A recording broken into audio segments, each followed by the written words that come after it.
Border के उस पार से दुश्मन ये कोशिश कर रहा है कि जम्मू कश्मीर के अमन शांति और खुशहाली में खलल डालने की साजिश हो रही है।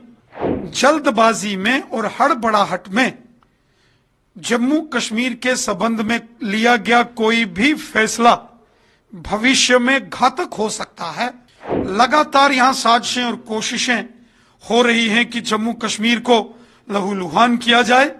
जम्मू कश्मीर की असेंबली रेजोल्यूशन पास करे या ना पास करे, डिबेट करे या ना डिबेट करे, उसका कोई लेना देना धारा 370 से नहीं है। धारा 370 के नाम पर लोगों को गुमराह कर रहे थे, जो साजिश कर रहे थे, वो स्वयं भी इस बात को जानते हैं।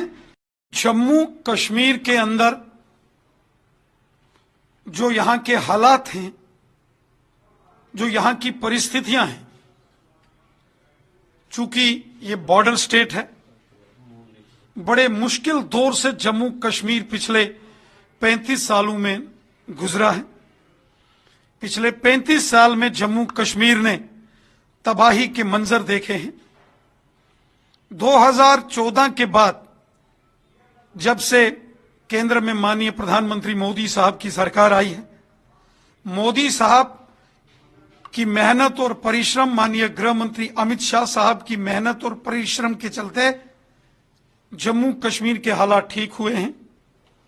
फिर भी बॉर्डर के उस पार से दुश्मन ये कोशिश कर रहा है कि जम्मू कश्मीर के अमन शांति और खुशहाली में खलल डालने की साजिश हो रही है। इसीलिए जो जम्मू कश्मीर में नई चुनी हुई सरकार जिसने अभी शपथ ली है, मेरा मानना है कि कुछ विषयों पर अभी जल्दबाजी नहीं होनी चाहिए। आपस में बैठ के चर्चा करके डिस्कशन के बाद कोई भी बड़ा फैसला लेना चाहिए। जल्दबाजी में और हड़बड़ाहट में जम्मू कश्मीर के संबंध में लिया गया कोई भी फैसला भविष्य में घातक हो सकता है।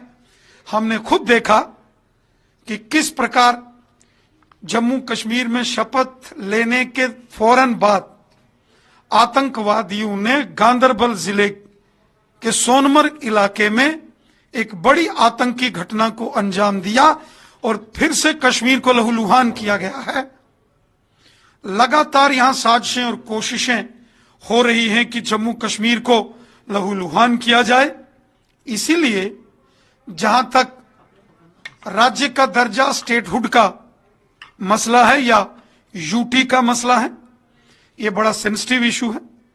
यहां की जो चुनी हुई सरकार है, श्री उमर अब्दुल्ला साहब, और मरकज की जो हुकूमत है, केंद्र सरकार, आपस में बैठ के चर्चा करके लोगों के हित में, आवाम की बेहतरी के लिए क्या है, लोगों की सिक्योरिटी बहुत जरूरी है। सरकारें तब चलेंगी, डेवलपमेंट तब अच्छे से होगा जब यहां अमनो अमान, खुशहाली और शांति होगी। और जब यहां आतंकवाद, अलगाववाद और हालात खराब होंगे तो लोगों को मुश्किलात आएगी। बड़ी मुश्किल से मोदी साहब ने मेहनत करके, अमित शाह साहब ने यहां के हालात ठीक किए हैं।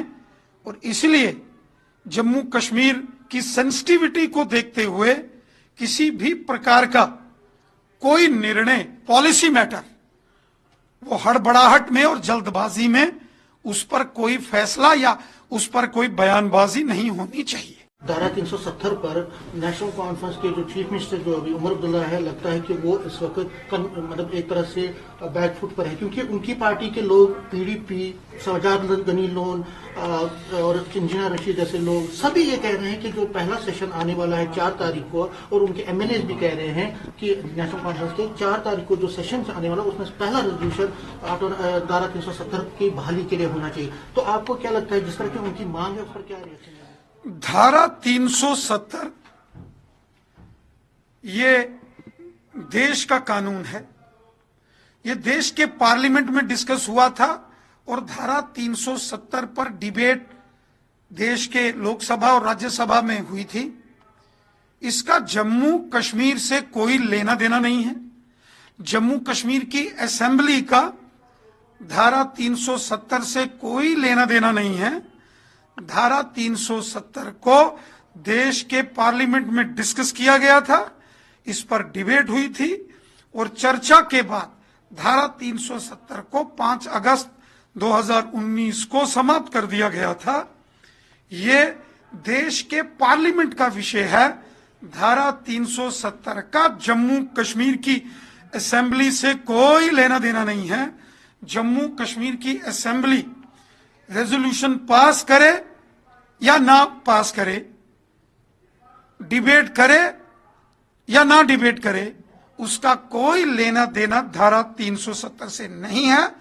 जो धारा 370 के नाम पर लोगों को गुमराह कर रहे थे, जो साजिश कर रहे थे, वो स्वयं भी इस बात को जानते हैं कि धारा 370 पार्लियामेंट का विषय है, उसका जम्मू कश्मीर की असेंबली से कोई लेना देना नहीं है।